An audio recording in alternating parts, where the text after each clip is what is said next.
So today I'm going to be doing a part 2 to my Skylight videos. There's been a couple of things I've run into over the past year, and I just want to add a couple more details that I think I left out of my first video. First video was a very basic overview, how to measure deck mounted versus curb mounted, which are the two most common kinds of skylights without getting into the crazy commercial and stuff like that. There is a couple other things I did want to touch on. Specifically, if you are a roofing contractor, I want to throw up a couple photos and I'm going to show you exactly how to measure a skylight. That way you can cross-reference it with your brochure. We at Douglas Construction are going to prefer the Velux skylights. They're the best in the industry in my opinion. The only ones that come with a 10-year leak-free guarantee to my knowledge, as long as they're installed with new matching flashing. Flashing is also something I definitely want to cover in this video. And then another thing I definitely want to go over is going to be a sky tunnel. So sky tunnels are something I left out of the first video as well. So let's dive right into it. So first big important thing, I want to show you all exactly how to measure a skylight. Even if you're not a contractor, if you're a homeowner and you have a flat porch section that's very easily accessible, all you need to do is be safe on a ladder to be able to get up there and measure it. Now, good rule of thumb, if a skylight is going to be older, that 5+ year range, you need to be a little careful when it comes to replacing them. Why? Because the flashing kits, the sizes are changing constantly. Call your rep, manufacturer. A lot of times they'll have a stamp imprinted on the outside or the inside. See if you can figure out who makes it, and a lot of times you can get a hold of the manufacturer and kind of see where you're at as far as if you can just order a new flashing kit for it, like when the roof needs to get replaced and it was something that was added afterward. That way all you need to do is just remove the flashing, put new flashing, and then you're good to go. Now, if it's something where the skylight just needs to be replaced, but the roof is still a little bit newer, and let's say the last roofing contractor opted not to do it, and you're like, man, I need a new skylight. So here's what you need to do to be able to measure it. There's two main ways that you need to measure it to confirm if it's going to fit. You measure the frame, which is going to be the outside frame. So you're going to want to do a length and a width. I'll throw up a couple photos the way you know exactly what I'm talking about. That's going to be your frame opening. And then next is going to be almost more important, which is your rough opening.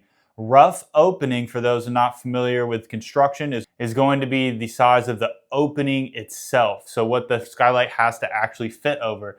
This is very critical because while you may be able to go a little bit over, don't go too much over, because there actually is evidence to support if you go too wide, it may be more than 1.5 inches bigger than the hole itself, because you, let's say, don't want to reframe it and it was on a skylight that doesn't exist anymore, you can run into moisture being trapped in those areas, rotting out that wood, and it can be a problem. So making sure you're within at least 1/2 inch of that rough opening is super critical.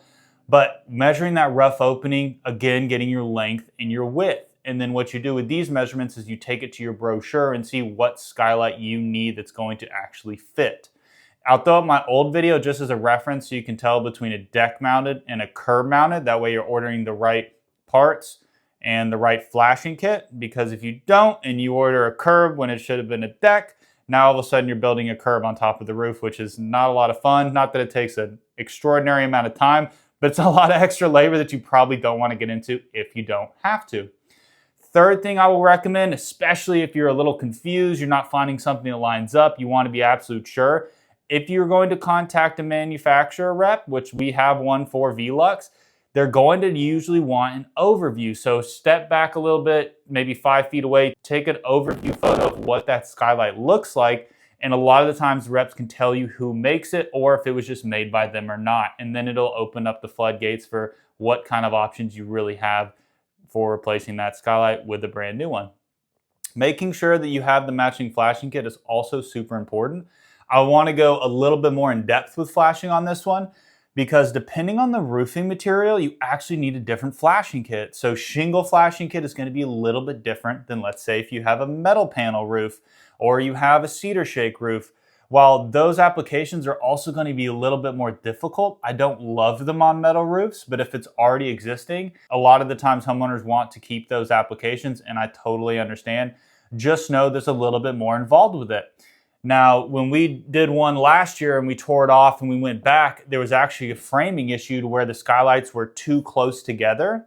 We had already ordered the kits. We made it work, but you have to be careful because there's different kinds of flashing kits for skylights that are actually closer together. I recently looked at one on a winery that was 4 all side by side. I love the look. It's a lot of light, but you need something called combi flashing, which is a specific flashing that has built-in gutters for that exact design. Now, because he has a leak and the skylights need to be replaced, it ultimately has to happen for this property because it's a 15-year-old application. Now we have to tear everything up and tear up that whole slope. So definitely something to consider when you have skylights on a metal roof versus a shingles. You can't just remove the shingles and cut in new shingles if the flashing kit has to change a little bit. You have to actually pull all the panels off on that slope. That way you can actually reshape it to where it's not going to leak, and install all new curb flashings because the size does change a little bit. Again, these skylights are about 15 years old, so that's definitely something you need to consider.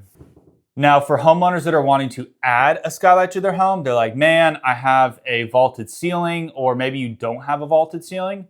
Side note, vaulted ceiling is just where you have no attic space. So meaning if you look up in your ceiling and it's not a drywall flat space where the attic is above it, let's say it's more of a vaulted to where you have drywall, you have your rafters that are the framing of your roof, and then you have your shingles, that's a vaulted, or also known as a cathedral ceiling.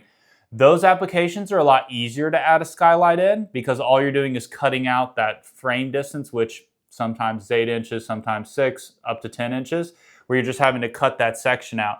But if you have an attic space, adding a skylight is a lot of the times not really an option without removing all of the space and framing out in between that entire attic section. A good alternative, and what a lot of homeowners opt to do, is add something called a sky tunnel. Sky tunnels are great. They're actually aesthetically very pleasing, and then also they're very easy to install. Outside of, obviously, you may need a roofing contractor. If it's a steep slope, it's very hard to access. But these are great alternatives if you don't have a vaulted ceiling. You can do them on that, but if you don't have a vaulted ceiling, but all you're having to do is actually cut a hole in the roof itself and then cut a hole parallel going down in the drywall. You have a tube that feeds down, you nail your base flashing, and then you screw on the material to the backside of the drywall, and boom, it's all finished. You have new light into an area where it was maybe too dark before, and then you're all set to go. So if you are looking at adding more light without running electrical or anything like that, and it's something where the roof isn't so old where maybe it needs to get replaced before you just start tearing up shingles, a sky tunnel can be a great alternative to framing out an entire skylight, because even a small skylight is going to be pretty decent size. And again, it's just not going to be feasible for all applications without a lot of interior work. So if you want something that's minimally interior and also minimally invasive on the roof, a sky tunnel can be a great opportunity for that. So I hope this video has been super helpful. Please, roofing contractors, homeowners, comment below. Ask me any questions if you need help measuring or finding out what is the right fit for your home in and of itself. I am in the North Georgia area. I should just preface that, but I'm happy to, obviously, if you send me pictures, do what I can to help out. Thanks for watching, guys.